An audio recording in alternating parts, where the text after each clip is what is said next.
오늘 우리에게 주신 하나님의 말씀은 신약 성경 마가복음 6장 1절에서 5절의 말씀입니다. 이제 제가 하나님의 말씀을 봉독하겠습니다. 예수께서 거기를 떠나사 고향으로 가시니 제자들도 따르니라. 안식일이 되어 회당에서 가르치시니 많은 사람이 듣고 놀라 이르되 이 사람이 어디서 이런 것을 얻었느냐? 이 사람이 받은 지혜와 그 손으로 이루어지는 이런 권능이 어찌 됨이냐? 이 사람이 마리아의 아들 목수가 아니냐? 야고보와 요셉과 유다와 시몬의 형제가 아니냐?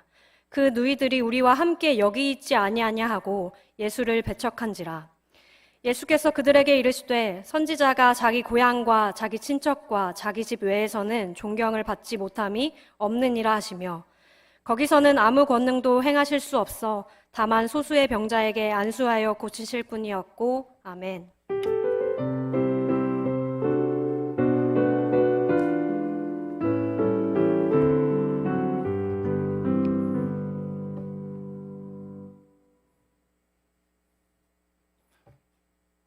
유행이라는 것이 있습니다. 입는 옷이나 신발 또는 유행어라 불리는 문장이나 단어, 그리고 요즘 SNS에서 활발히 올라오는 챌린지 같이 많은 사람들이 따르는 양식을 말합니다. 이러한 것들을 보면 소위 요즘 말로 힙하다라는 느낌을 받습니다. 그래서 저도 몇 년간 패션에서 유행하고 있는 그 오버핏 상의와 와이드핏 하의를 갖추고 있는데요. 쉬는 날 입고 나가면 나도 아직 젊구나 하는 느낌을 받곤 합니다. 그런데 참 이상한 것은 이러한 것들은 말 그대로 유행을 탄다는 것입니다. 그래서 시간이 흐르고 트렌드가 바뀌면 이상하게 손이 가질 않습니다. 그 시절엔 그렇게 멋있고 내게 참 만족스러웠는데 이제는 점점 몸과 마음이 그것으로부터 멀어집니다. 저도 그러한 흑역사가 하나 있는데요. 그 몇 해 전 가수 B씨의 그 깡이라고 하는 것이 한창 유행이었을 때 전에 사역지에서 어떠한 홍보 영상의 일환으로 그 깡춤 영상을 찍었던 적이 있었습니다. 그 시절의 영상이 나름 잘 찍혀서 재밌고 참 뿌듯했는데 지금은 손발이 오글거려서 절대 못 보는 영상 중 하나입니다. 혹시 검색은 하지 말아주세요. 그런데 이런 유행이라는 것으로부터 그런 생각을 해봅니다. 혹여나 세월이 지나고 수많은 의미가 바뀌어도 늘 그대로 멋지고 아름다우며 경탄을 자아내는 것이 있을까 하고요. 여러분들은 혹시 그런 것이 있다고 생각하시나요?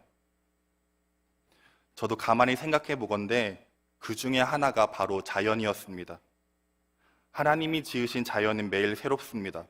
봄마다 돌아오고 기다려지는 그 봄의 꽃들, 여름의 무성함과 푸르름, 가을의 단풍과 하늘, 겨울의 깨끗함과 그 설산의 풍경, 그것들은 해마다 새롭고 해마다 신비로우며 삶에 지쳐있던 우리에게 잊고 있던 아름다움이라는 감각을 흔들어 깨웁니다. 이렇듯 하나님이 만드신 자연과 인간이 만든 유행이라는 것을 볼 때 또 그런 생각이 듭니다. 바로 이것이 무한하신 창조주 하나님의 솜씨와 인간의 유한함의 차이가 아닐까 하고요. 그런데 또 생각해보니 이 자연이라는 것도 일명 유행 탄다고 할 수는 없지만 영원한 아름다움을 담고 있지는 않았습니다. 때론 이 자연도 재해라는 단어가 붙어 우리에게 두려움과 절망, 그리고 인간의 나약함과 무기력함을 가져다 주기 때문입니다. 그래서 이로부터 우린 또 한 가지 사실을 깨닫습니다. 이 자연이라는 것도 우리의 영원한 경탄과 아름다움의 대상은 아니구나 하는 것을요. 그럼 또 그런 생각을 합니다. 이 아름다움이라는 단어를 붙일 궁극적인 대상은 과연 존재하는 것인가?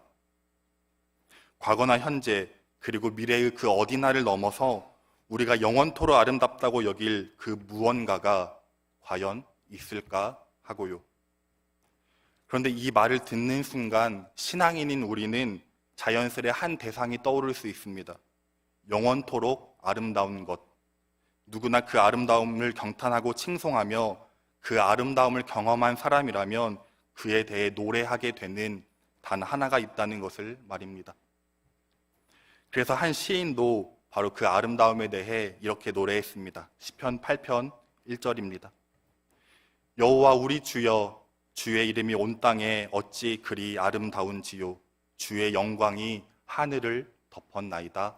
아멘. 영원히 아름답고 우리의 영원한 노래가 되시는 분, 그것은 바로 우리 주 하나님이십니다.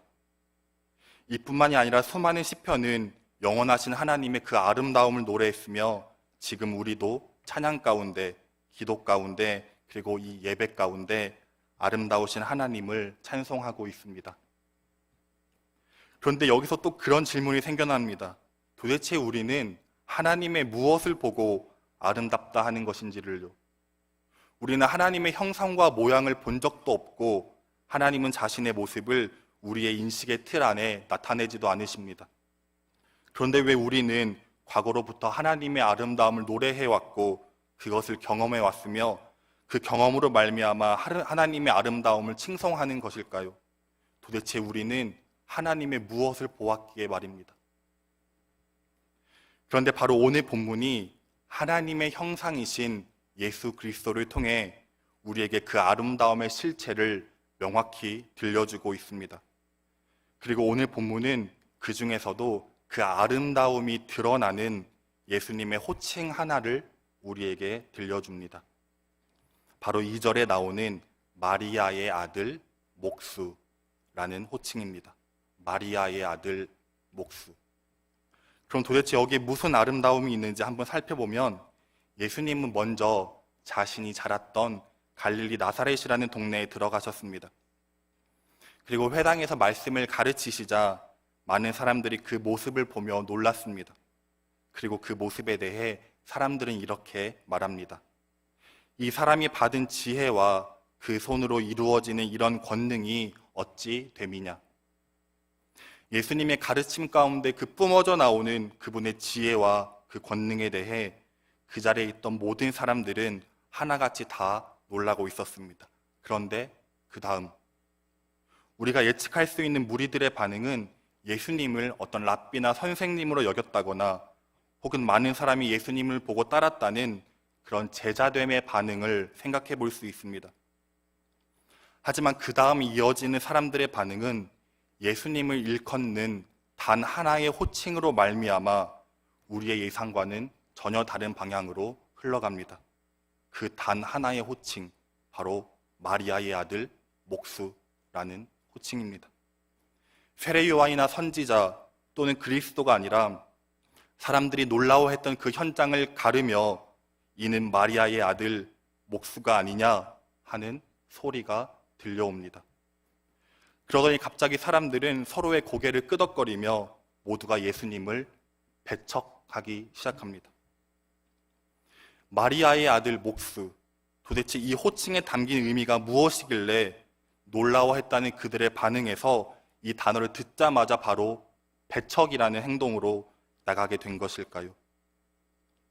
그것을 알기 위해 먼저 예수님이 지금 서신 곳, 바로 갈릴리 나사렛이라는 동네에 대한 지정학적 이해가 필요합니다. 우리가 어릴 적 곤충에 대해 배우길 세 부분으로 되어 있다고 배우죠. 뭐죠? 네, 머리, 가슴, 배 이렇게 세 부분으로 되어 있습니다. 이스라엘도 이렇게 구분하면 이해가 좀 쉽습니다. 머리, 즉 제일 위에 위치해 있는 부분이 바로 갈릴리라는 지역입니다. 그리고 가슴, 바로 갈릴리 아래에 있는 부분이 사마리아라는 지역이고요. 그리고 마지막 배, 즉 사마리아 아래에 있는 부분이 유대라는 지역입니다. 갈릴리, 사마리아, 유대. 그래서 다시 말하면 이스라엘은 위로부터 갈릴리, 사마리아, 유대 지역으로 구분되는데 예수님은 우리가 알다시피 제일 밑에 있는 유대 지역의 베들레헴이라는 동네에서 태어나셨습니다. 그런데 태어나기는 유대 땅에서 태어나셨지만 헤롯의 박해 때 잠시 그 부모님은 박해를 피해 이집트로 내려가셨다가 헤롯이 죽자 다시 돌아와서 살던 곳이 갈릴리의 나사렛이라고 하는 지역이었습니다. 그래서 사람들은 예수님을 가리켜 유대 지역에 있는 그분의 고향인 베들레헴 예수가 아니라 갈릴리의 나사렛 예수라고 한 이유는 예수님이 어린 시절부터 공생애를 시작하시기까지 계속해서 쭉 그 나사렛에 사셨기 때문입니다. 그런데 또 이 나사렛이라고 하는 동네를 보면 아까 머리, 가슴, 배 했듯이 이스라엘의 최북단에 위치해 있습니다. 그 말은 즉 이방의 땅과 인접해 있다는 것이죠. 그래서 이곳은 예로부터 이방의 침입이 굉장히 잦았습니다.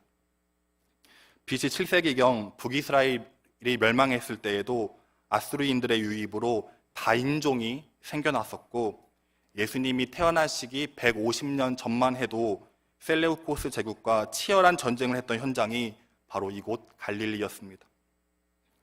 뿐만 아니라 기원 후 6년에도 유다라는 사람이 이곳에서 로마의 반기를 들었는데, 이때 총독 구레뇨는 2개의 군단과 4개의 기병대를 파견해서 이 반란을 제압했습니다. 요세푸스의 유대 고대사에 따르면 이때 이 반란에 가담해서 십자가에 달려 처형된 자의 수가 2,000명에 달했다 기록하고 있습니다. 즉 이 일은 예수님이 약 10살 때 무려 예수님이 살았던 나사렛에서 6km 떨어진 곳에서 일어나는 사건이었으며, 십자가 2,000개가 세워졌던 참혹한 살육의 현장, 그곳이 바로 이 갈릴리였습니다. 그래서 성경은 이 갈릴리를 가리켜 또 이렇게도 부릅니다. 바로 흑암과 사망의 땅, 이방의 갈릴리여. 그런데 그 당시 이 전쟁이라는 것은 당시 사상자가 많이 발생했다고 끝나지 않습니다. 전쟁은 가난을 낳고, 가난은 질병을 낳고, 또 이 가난과 질병은 남을 향한 폭력과 갈취로 향하는 끊임없는 악순환의 반복입니다. 그래서 사복음서를 보면 먹이시고 치료하시고 가르치시는 예수님의 사역의 90%가 넘는 비중이 바로 이 갈릴리에 집중되고 있으며, 그렇게 많은 고아와 과부 그리고 병자와 죄인들이 바로 이곳의 주인공으로 등장하는 것입니다. 그렇게 나사렛 예수라는 예수님의 꼬리표에서 우리는 한적한 시골이나 목가적인 분위기를 자아내는 낭만이라고는 전혀 발견할 수 없습니다. 나다나엘이 예수님을 처음 보고 어떻게 나사렛에서 선한 것이 날 수 있겠냐 했듯이 갈릴리는 선한 것과는 거리가 먼 말 그대로 흑암과 사망의 땅, 이방의 갈릴리 뿐입니다. 그리고 더 특히 예수님은 바로 그 갈릴리에서도 고향인 나사렛 사람들에게 지금 불리고 있는 호칭이 바로 마리아의 아들 목수라는 것입니다. 그 당시 사람들은 종종 누구의 아들로 불렸습니다. 그런데 그 특징이 대부분 아버지의 아들로서 등장합니다. 예수님의 제자 중에서도 요한의 아들 시몬, 알페오의 아들 야고보, 또 성경에 나오는 눈먼 바디메오도 디메오의 아들이라는 하는 뜻을 가지고 있습니다. 다 아버지의 아들로서 등장합니다. 그런데 사람들은 지금 예수님을 가리켜 아버지의 이름을 딴 요셉의 아들이 아니라 마리아의 아들로 부르고 있다는 것입니다. 그리고 이는 예수님의 정체성과 마리아의 정체성을 분명하게 규정하는 단어입니다. 즉 아버지 없는 아들, 그리고 과부 마리아라고요. 예수님의 아버지 요셉은 성경에 그 죽음이 정확히 나와 있지 않지만 일찍 세상을 떠났습니다. 혹 학자는 요셉이 목수였기에 AD 8에서 10년도에 일어난 그 갈릴리의 세포리스라고 하는 지역에서 일어난 대규모 토목공사에 동원되었다가 세상을 떠났다 추측하기도 합니다. 하지만 분명한 것은 고향 사람들의 눈에 예수님은 그저 과부의 아들일 뿐입니다. 그럼 과부란 도대체 무엇인가요? 성서학자에 따르면 예수님 시대의 그 갈릴리는 예루살렘보다 훨씬 더 옛것에 익숙했고, 아내, 종, 자녀 이 세 집단은 복종이 요구되었던 집단이었으며, 특히 여성들은 바깥 출입을 금하던 폐쇄적인 사회였다 말합니다. 그렇게 남성 중심주의와 가부장적 구조가 강했던 당시의 사회 속에 남편을 잃은 여자는 극심한 사회적 제약 속에 살아야 했으며, 더욱이 이 과부는 재앙을 받았다 생각되는 수치스러운 집단이었습니다. 그것이 마리아의 아들에 담겨 있는 예수님에 대한 사람들의 인식인 것입니다. 그리고 또 뒤이어 사람들은 마리아의 아들 목수라며 목수라는 예수님의 정체성을 규정합니다. 지금 현대 사회에는 직업이 많이 분화되어 있고 우리도 목수라고 하는 이름을 들으면 연상되는 이미지가 있을 것입니다. 그런데 학자들은 말하길 그 당시 목수인 헬라어 텍토노스는 우리가 아는 목수의 개념이기보다는 건축 노동자로 봐야 한다고 주장하기도 합니다. 나무와 돌을 다루며 여러 부역에 동원되던 그런 건축 노동자 말입니다. 그 당시에 이스라엘을 지배했던 로마는 통치를 공고히 하며 그 주변 국가의 반란 요소를 없애기 위해 했던 것 중 하나가 바로 대규모 토목공사였습니다. 그 모든 길은 로마로 통한다고도 하죠. 대규모 토목공사를 통해 길을 만들고 또 곳곳에 그 로마의 도시들을 건축했는데 그때 필요한 인력들을 식민지 백성들로 충당했습니다. 그리고 그 인력을 동원하기 위한 수단 중 하나가 바로 인구조사였고 요셉과 마리아가 예수님을 낳을 때가 바로 가이사 아구스도의 인구조사 때였으며 아까 말했던 십자가 2000개의 사건도 갈릴리 유다가 바로 이 인구조사의 반기를 들어 일어났던 반란이었습니다. 왜냐하면 인구조사는 단지 숫자를 조사하는 것이 아니라 그를 통해 전쟁터나 강제 노동으로 차출하기 위해 사람들을 분별하는 조사였기 때문입니다. 그리고 특히 목수는 그 인구조사를 통해 토목공사의 강제 부역으로 끌려가기 좋았던 험악한 직업이었으며 아까 아버지 요셉도 그 대규모 토목공사에 동원되었다가 죽었을 수도 있다는 학자들의 추측도 바로 여기에 기인하는 것입니다.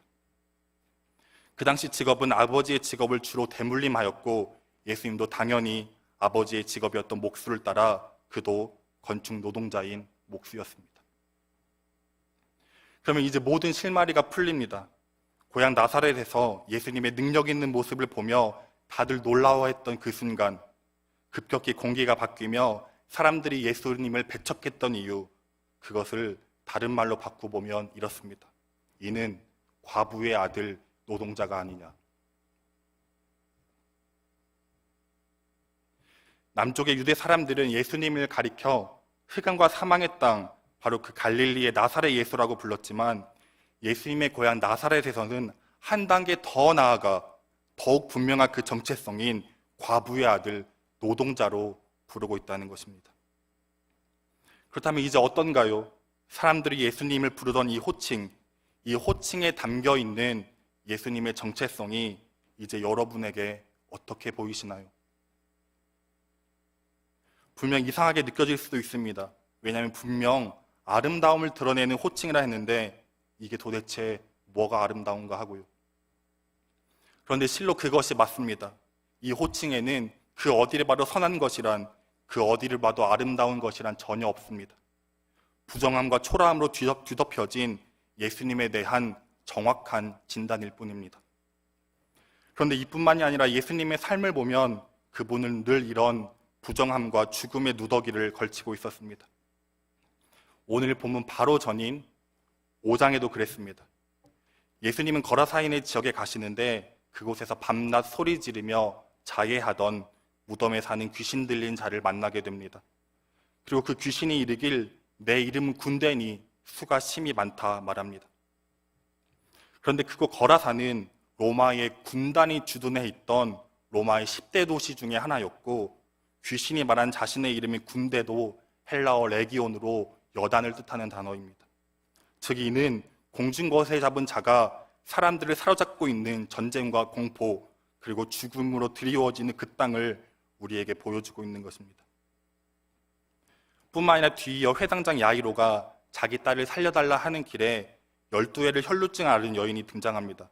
그 당시 피해 유출은 부정한 것으로 여겨졌으며 예수님의 옷자락이라도 잡고자 했던 이 여인의 간절함을 통해 그 12회 동안 진정 하루하루를 견뎌내야 했던 그 죽음과 같은 삶의 현실을 우리에게 또 보여주고 있습니다.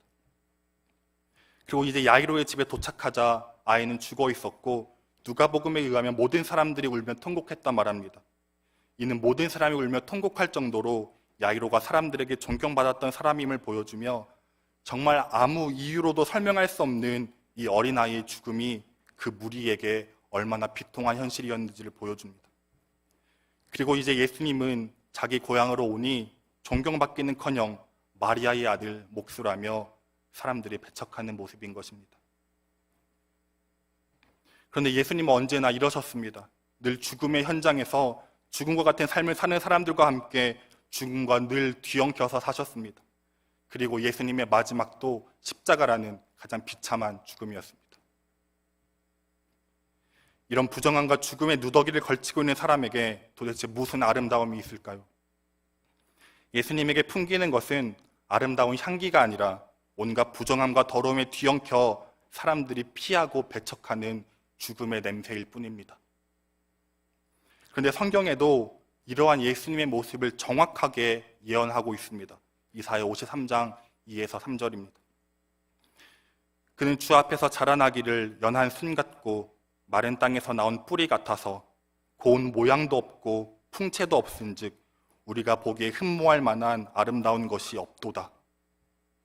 그는 멸시를 받아 사람들에게 버림받았고 간고를 많이 겪었으며 질고를 아는 자라 마치 사람들이 그에게서 얼굴을 가리는 것 같이 멸시를 당하였고 우리도 그를 귀히 여기지 아니하였도다.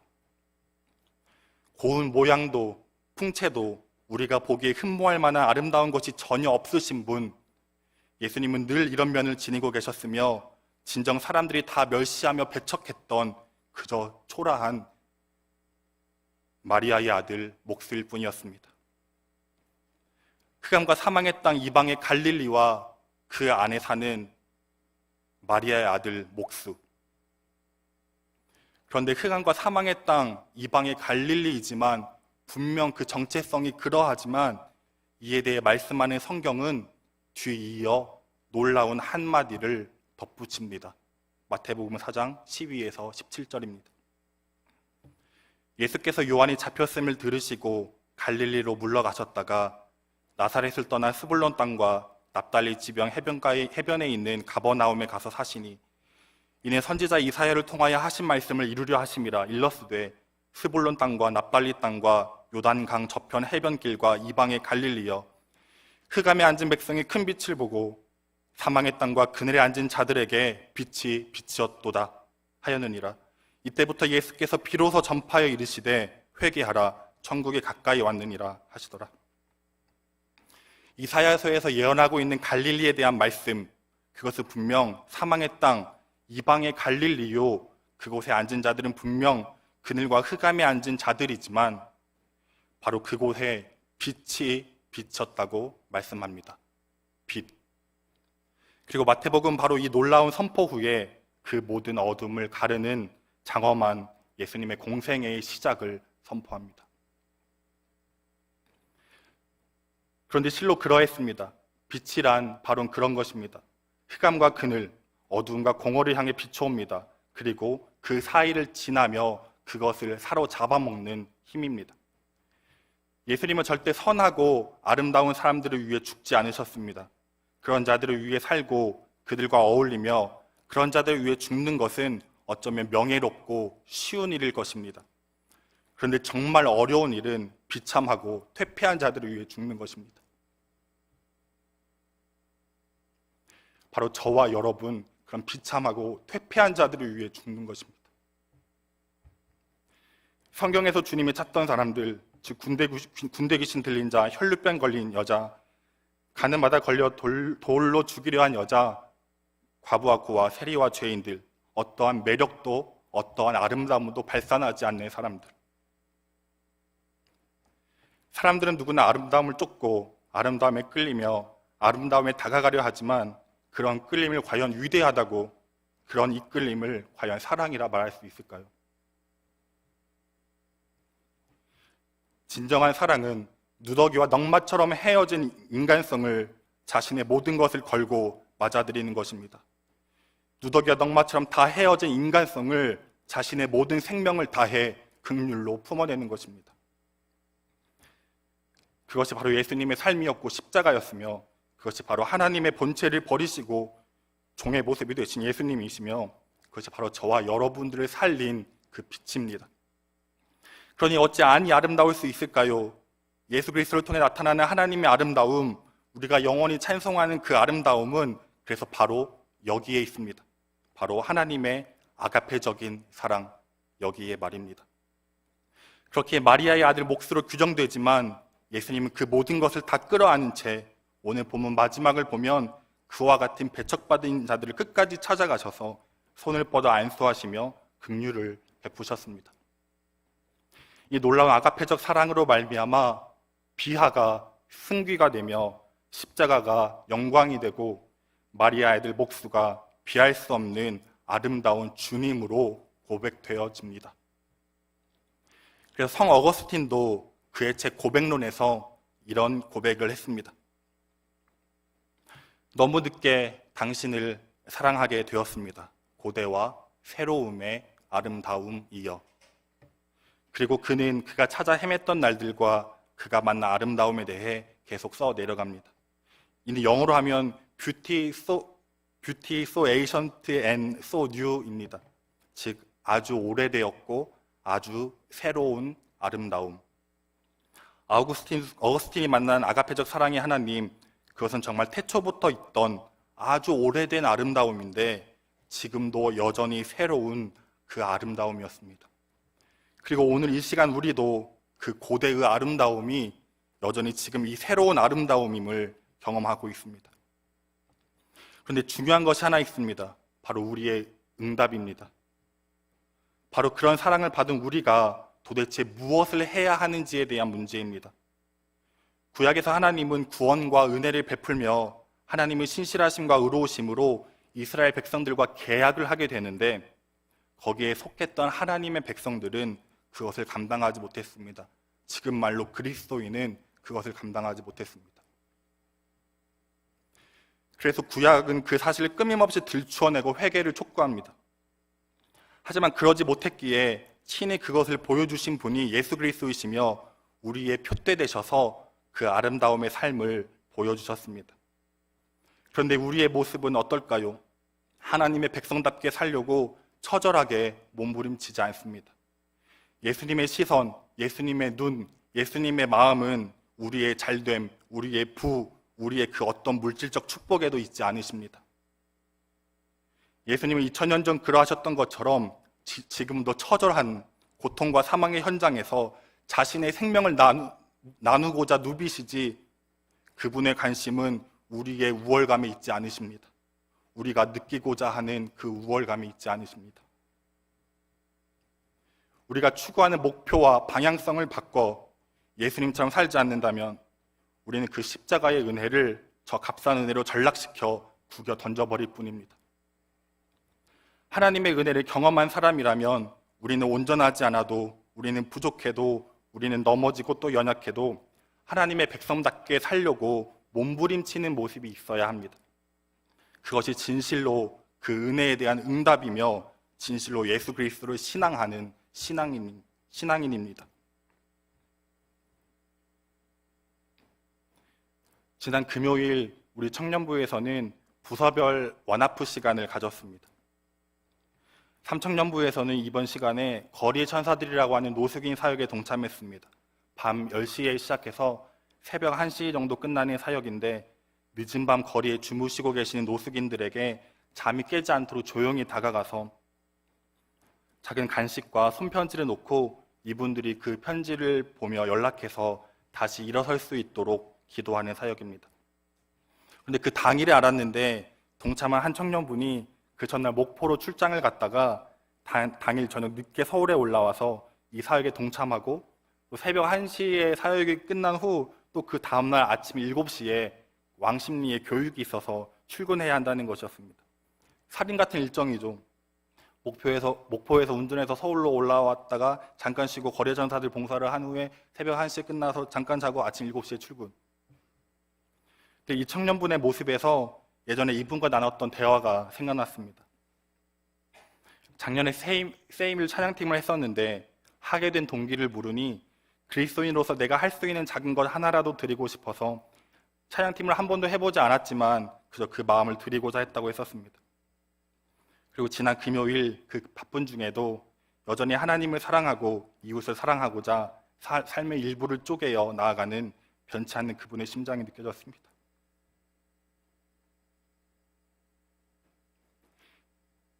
예수 그리스도의 사랑은 정말 위대한 복음입니다. 사람들이 전혀 손가락질 할 수 없는 기독교의 놀라운 복음입니다. 그렇게 우리 그 사랑에 응답합시다. 아름다움을 잃어버린 이 땅에서 진실로 우리 주 예수 그리스도와 같이 세상에 자신을 내어주는 그 아가페적 사랑으로 다시 이 흑암과 어둠의 땅을 빛으로 가르기 시작하는 우리 높은 뜻 정의교회 청년분들이 되길 간절히 소망합니다.